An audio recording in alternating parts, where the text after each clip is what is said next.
Hello കുട്ടികളെ, ഇന്ന് നമുക്കൊരു ചെരുപ്പ് കുത്തിയുടെ കഥ കേൾക്കാം. ഒരിടത്തൊരിടത്തൊരു ചെരുപ്പ് കുത്തി ഉണ്ടായിരുന്നു. അയാൾ നന്നായി കഷ്ടപ്പെടുന്ന ഒരാളായിരുന്നു. നല്ല ഒന്നാന്തരം ചെരുപ്പുകളാണ് അയാൾ ഉണ്ടാക്കിയിരുന്നത്. പക്ഷേ എന്നിട്ട് ഓരോ ദിവസം കഴിയും തോറും അയാൾ പാവപ്പെട്ടവനായി മാറിക്കൊണ്ടിരുന്നു. അവസാനം അയാളുടെ കയ്യിൽ ഒരു ചെരുപ്പ് ഉണ്ടാക്കുവാൻ മാത്രമുള്ള തുകൽ മാത്രമാണ് ശേഷിച്ചത്. അതും കൂടി കഴിഞ്ഞാൽ അയാൾക്ക് ചെരുപ്പ് ഉണ്ടാക്കാനായി ഒന്നുമില്ലാത്ത അവസ്ഥയിലാവും. അയാൾ ആകെ നിരാശനായി തീർന്നു. തൻ്റെ കയ്യിലുള്ള തുകൽ എടുത്തുകൊണ്ട് അയാൾ തൻ്റെ ഭാര്യയുടെ അടുത്തെത്തി. എന്നിട്ട് പറഞ്ഞു, ദേ നോക്ക്, ഇനി ഈ തുകൽ മാത്രമേ ഉള്ളൂ. ഇതും കൂടി കഴിഞ്ഞാൽ പിന്നെ നമ്മൾ എങ്ങനെ ജീവിക്കും? ഭാര്യ പറഞ്ഞു, വിഷമിക്കണ്ട, നമ്മൾ ദൈവത്തിനോട് പ്രാർത്ഥിക്കുന്നില്ലേ, ദൈവം നമുക്ക് എന്തെങ്കിലും വഴി കാണിച്ചു തരാതിരിക്കില്ല. ഇത് കേട്ട അയാൾ തൻ്റെ കയ്യിലിരുന്ന തുകൽ ഒരു ചെരുപ്പുണ്ടാക്കുവാനായി മുറിച്ചു വെച്ചു. അത് അയാൾ സാധാരണ ചെരുപ്പുണ്ടാക്കിക്കൊണ്ടിരുന്ന ബെഞ്ചിലെടുത്തു വെച്ചിട്ട് ഉറങ്ങാൻ പോയി. ദൈവം തനിക്ക് എന്തെങ്കിലും വഴി കാണിച്ചു തരുമെന്ന് അയാൾ വിശ്വസിച്ചു. അടുത്ത ദിവസം രാവിലെ പണി ചെയ്യുന്ന മുറിയിലെത്തി അയാൾ അത്ഭുതപ്പെട്ടു പോയി. അവിടെ അയാൾ ഇന്നുവരെ കണ്ടിട്ടില്ലാത്ത രീതിയിലുള്ള ഒരു ഷൂസ് തയ്യാറാക്കി വെച്ചിരിക്കുന്നു. അയാൾ അതെടുത്തുകൊണ്ട് തൻ്റെ ഭാര്യയുടെ അടുത്തേക്ക് ഓടിയെത്തി. എന്നിട്ട് അവരോട് പറഞ്ഞു, നീ പറഞ്ഞതുപോലെ ദൈവം തൻ്റെ അത്ഭുതം സൃഷ്ടിച്ചിരിക്കുന്നു, നമ്മളെ സഹായിച്ചിരിക്കുന്നു. ഭാര്യയ്ക്കും സന്തോഷമായി. ഉടൻ തന്നെ ചെരുപ്പ് കുത്തി ആ ഷൂസ് എടുത്ത് കണ്ണാടിക്കൂട്ടിൽ വെച്ചു. അയാളുടെ കടയുടെ മുമ്പിൽ കൂടി നടന്നു പോയിരുന്ന ഒരു അപരിചിതൻ അയാളുടെ കടയിൽ ഈ ഷൂസ് കാണുകയും അവിടെ എത്തിച്ചേരുകയും വളരെയധികം ഇഷ്ടപ്പെടുകയും ഉയർന്ന വില നൽകി ആ ഷൂസ് മേടിച്ചു കൊണ്ട് പോവുകയും ചെയ്തു. ആ തുകയിൽ നിന്ന് ചെരുപ്പ് കുത്തി അടുത്ത 2 ഷൂസ് നിർമ്മിക്കുവാനുള്ള തുകൽ മേടിച്ചു.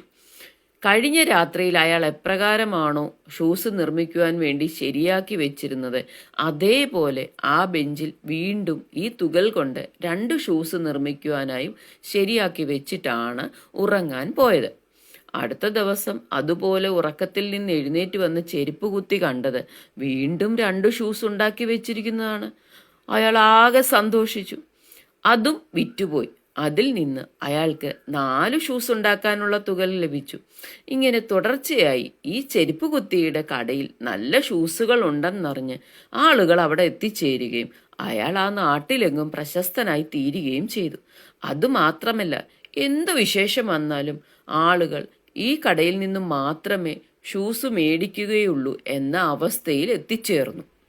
ചെരുപ്പ് കുത്തിക്കും ഭാര്യയ്ക്കും എന്താണ് സംഭവിക്കുന്നതെന്ന് അറിയണമെന്ന് ആഗ്രഹമുണ്ടായിരുന്നു.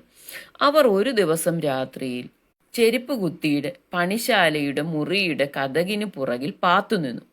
അർദ്ധരാത്രിക്ക് ശേഷം അവർ കണ്ടത് ആകാശത്തു നിന്നു പറന്നിറങ്ങി വരുന്ന 2 കുട്ടിച്ചാത്തന്മാരെയാണ്.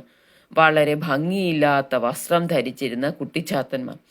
വളരെ വേഗം അവർ തുകലുകൾ കൊണ്ട് അതിസുന്ദരമായിട്ട് ഷൂസുകൾ നിർമ്മിക്കുന്നതും ആ ഷൂസ് നിർമ്മിച്ച ഉടനെ അവിടെ നിന്ന് അപ്രത്യക്ഷമാവുന്നതും അവർ കണ്ടു.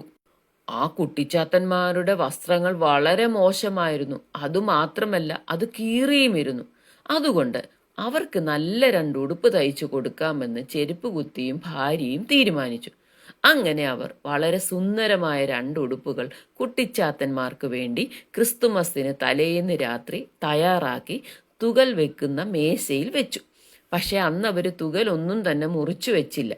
എന്നിട്ട് കതകിന് പുറകിൽ ഒളിഞ്ഞു നിന്ന് നോക്കി. കുട്ടിച്ചാത്തന്മാർ സാധാരണ വരാറുള്ള രാത്രിയിൽ എത്തിച്ചേർന്നു. തുകലിന് പകരം ഉടുപ്പിന് ഇരിക്കുന്നത് കണ്ട് അവർ സന്തുഷ്ടരായി.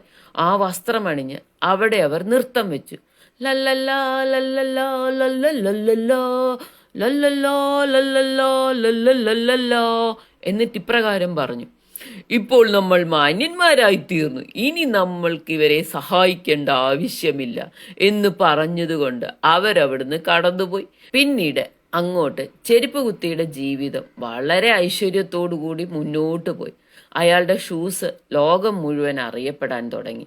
അവിടെ നിന്നും എല്ലാവരും ഷൂസ് മേടിക്കുകയും അയാൾ വളരെ പണക്കാരനായി തീരുകയും ചെയ്തു. പക്ഷേ ജീവിതം അങ്ങോട്ട് മുമ്പോട്ട് പോകുമ്പോഴും അയാൾ തന്നെ ആപത്തിൽ സഹായിച്ച കുട്ടിച്ചാത്തന്മാരെ എപ്പോഴും ഓർത്തുകൊണ്ടിരുന്നു. അല്ലോ കുട്ടികളെ, കഥ ഇഷ്ടപ്പെട്ടില്ലേ?